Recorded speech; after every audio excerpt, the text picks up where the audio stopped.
खुलुमबाय बेयो बड'लेण्ड इंखं टेलिभिजन दिनै 9 जुलाइ 2021 शुक्रबार खालि सानसेनि बरादखौ नोंथांमोननि खाथियाव लाबोदों आं सदानन्द दैमारिया।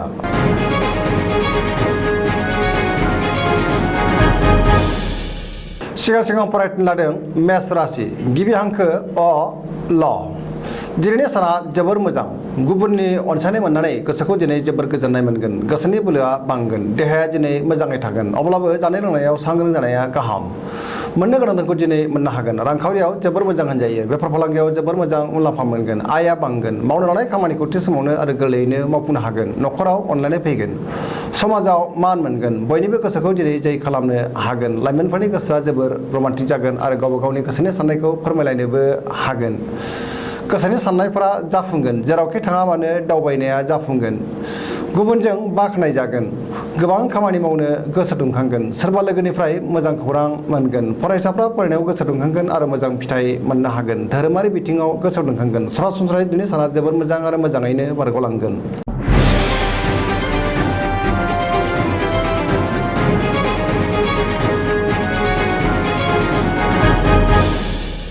वृष राशि गिबि हांखो इ उ ब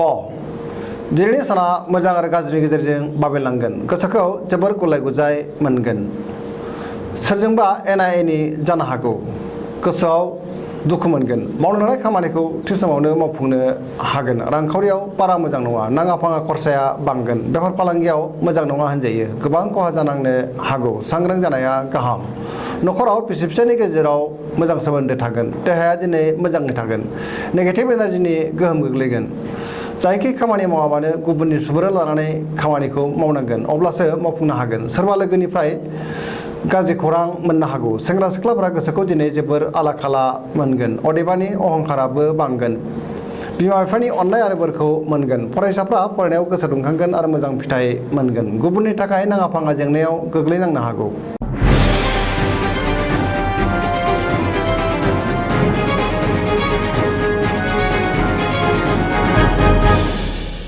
मिथुन राशि गिबि हांखो ख स दिनैनि साना जोबोर मोजां गोसोनि साननायफोरा जाफुंगोन गोसोखौ दिनै जोबोर गोजोननाय मोनगोन सोरबा लोगोनिफ्राय मोजां खौरां मोनगोन पजिटिभ एनार्जिनि गोहोम गोग्लैगोन देहाया दिनै मोजाङै थागोन अब्लाबो नाथाय जानाय लोंनायाव सांग्रां जानाया गाहाम रांखावरियाव जोबोर मोजां होनजायो आरजिनाय धोनखौ दोनथुमनो हागोन गोबां धोन आरजिनो हागोन मोननो गोनां धोनखौबो दिनै मोननो हागोन बेफार फालांगियाव मोजां मुलाम्फा मोनगोन नखराव अनलायनाय फैगोन गोसोनि बोलोआ बांगोन गोसोनि साननायफोरा जाफुंगोन गोबां खामानि मावनो गोसो दुंखांगोन बिदा फंबायजों मोजां सोमोन्दो थागोन बिमा बिफानि अननाय आरो बोरखौ मोनगोन गोसोनि साननायखौ गुबुननो फोरमायनोबो हागोन लाइमोनफ्रा जोबोर रमान्टिक जागोन गुबुननि गोसोखौ गोरलैयैनो बोनो हागोन फरायसाफ्रा फरायनायाव मोजां फिथाइ मोनगोन आरो गोसो दुंखांगोन सरासनस्रायै दिनै साना जोबोर मोजां आरो मोजाङैनो बारग'लांगोन।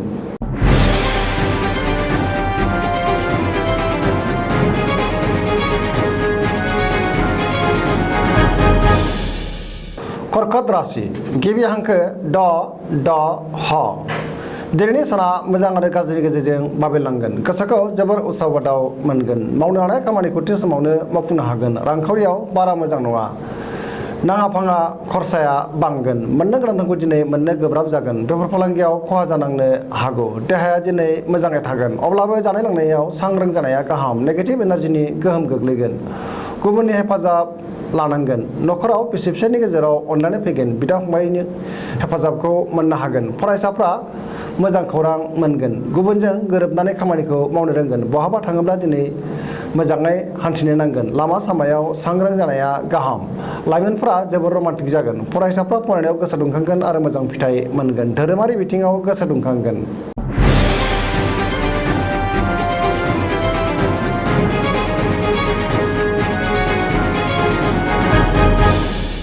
सिंह राशि गिबि हांखो म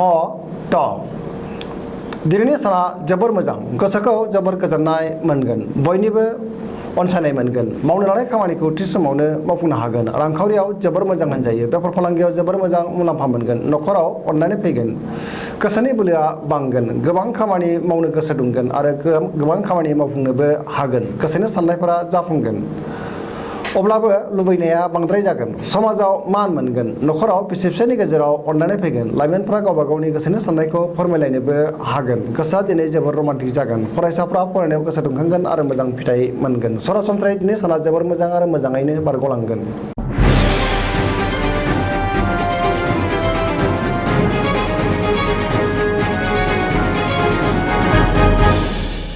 कन्या राशि गिबि हांखो प ट दिनैनि साना जोबोर मोजां बयजोंबो गोरोबनानै खामानिखौ मावनो रोंगोन गुबुनजों मोजां सोमोन्दो लाखिनो रोंगोन गोसोनि बोलोआ बांगोन गोसोखौ दिनै जोबोर गोजोननाय मोनगोन सोरबा लोगोनिफ्राय मोजां खौरां मोनगोन गोबां खामानियाव मुखुब थागोन समाजाव गोबां मान मोनगोन सिगांनि बबेबा आद्रा खामानिखौबो दिनै गोरलैयैनो मावफुंनो हागोन गुबुननि गोसोखौ बोनो हागोन रांखावरियाव जोबोर मोजां अब्लाबो नाथाय खरसाया बांगोन बेफार फालांगियाव जोबोर मोजां होनजायो देहाया दिनै मोजाङै थागोन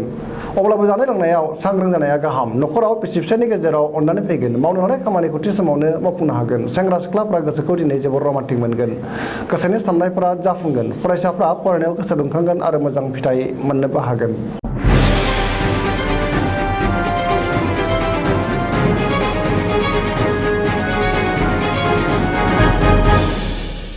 तुला राशि गिबि हांखो र ट दिनैनि साना मोजां आरो गाज्रिनि गेजेरजों बाबेनलांगोन गोसोनि बोलोआ अब्लाबो बांगोन गोसोखौ जोबोर गुलाय गुजायबो मोनगोन गोसोनि साननायफ्रा देबारनांगोन अदेबानि सुथुरखौ फेजेननोबो हागोन बहाबा दावबायहैनो खाबु मोनगोन मावनो लानाय खामानिखौ थि समावनो मावफुंनो हागोन देहाया दिनै मोजाङै थागोन रांखावरियाव बारा मोजां नङा मोननो गोनांखौ दिनै मोननो गोब्राब जागोन नखराव बिसि फिसायनि गेजेराव अनलायनाय फैगोन समाजाव गोबां मान मोनगोन बेफार फालांगियाव गोबां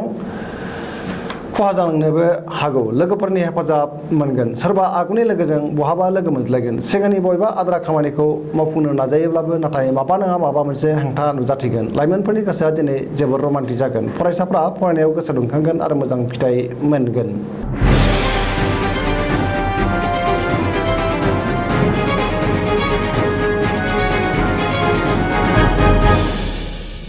वृश्चिक राशि गिबि हांखो न स दिनैनि साना जोबोर मोजां समाजाव गोबां मान मोनगोन गोसोखौ जोबोर गोजोननाय मोनगोन बयजोंबो अनसायजागोन सोरबा लोगोनिफ्राय मोजां खौरां मोनगोन मावनो लानाय खामानिखौ थि समावनो आरो गोरलैयैनो मावफुंनो हागोन गोसोनि साननायफोरा जाफुंगोन नखराव बिसि फिसायनि गेजेराव अनलायनाय फैगोन रांखावरियाव जोबोर मोजां होनजायो मोननो गोनांफोरखौ दिनै मोननो हागोन बेफार फालांगियाव मोजां मुलाम्फा मोनगोन देहाया दिनै मोजाङै थागोन अब्लाबो जानाय लोंनायाव सांग्रां जानाया गाहाम गुबुनजों जोबोर मोजां सोमोन्दो लाखिनो रोंगोन लोगोफोरनि हेफाजाबखौ दिनै मोननो हागोन गोसोआ दिनै जोबोर रमान्टिक जागोन बिमा बिफानि अननाय आरो बोरखौ मोनगोन फरायसाफ्रा फरायनायाव गोसो दुंखांगोन आरो मोजां फिथाइ मोनगोन धोरोमारि बिथिङाव गोसो दुंखांगोन सरासनस्रायै दिनै साना जोबोर मोजां आरो मोजाङैनो बारग'लांगोन।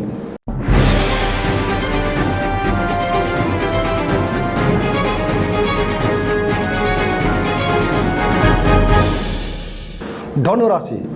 गिबि हांखो फ ध भ दिनैनि साना बारा मोजां नङा गोसोखौ दिनै जोबोर उसुखुथु मोनगोन सुथुरा बांगोन सोरबा लोगोनि सायाव फोथायनाय गैयै जागोन मावनो लानाय खामानिखौ मावफुंनायाव माबा नङा माबा मोनसे हेंथा नुजाथिगोन गोसोनि साननाया देबारनांगोन रांखावरियाव बारा मोजां नङा मोननो गोनांखौ दिनै मोननो गोब्राब जागोन नाङा फाङा खरसायाबो बांगोन बेफार फालांगियाव बारा मोजां नङा होनजायो खरसाया बांगोन समाजाव मान मोनगोन देहाया दिनै मोजाङै थागोन गोबां रोखोमनि जेंनाफोरजों मोगा मोगि जानांनोबो हागौ नखराव अननानै फैगोन लाइमोनफोरा गावबा गावनि गोसोनि साननायखौ फोरमायलायनो हागोन गोसोआ दिनै जोबोर रमान्टिक जागोन फरायसाफ्रा फरायनायाव गोसो दुंखांगोन।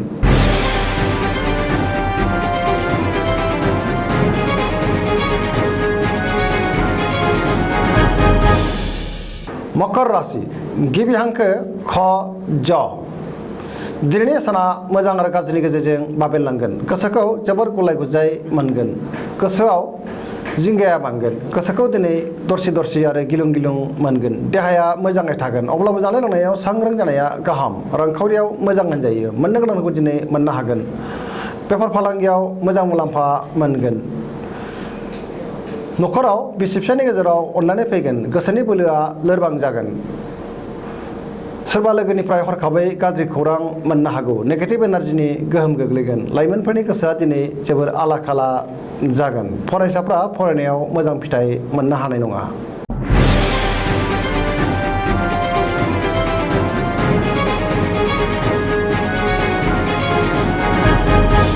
कुम्भ राशि गिबि हांखो ग स स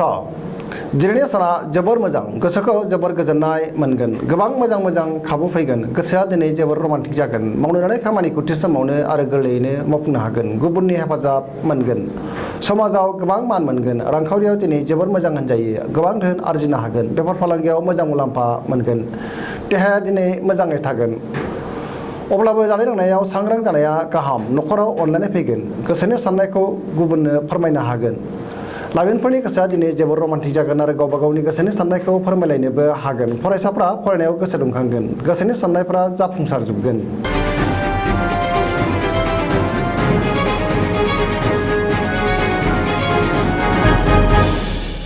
मीन राशि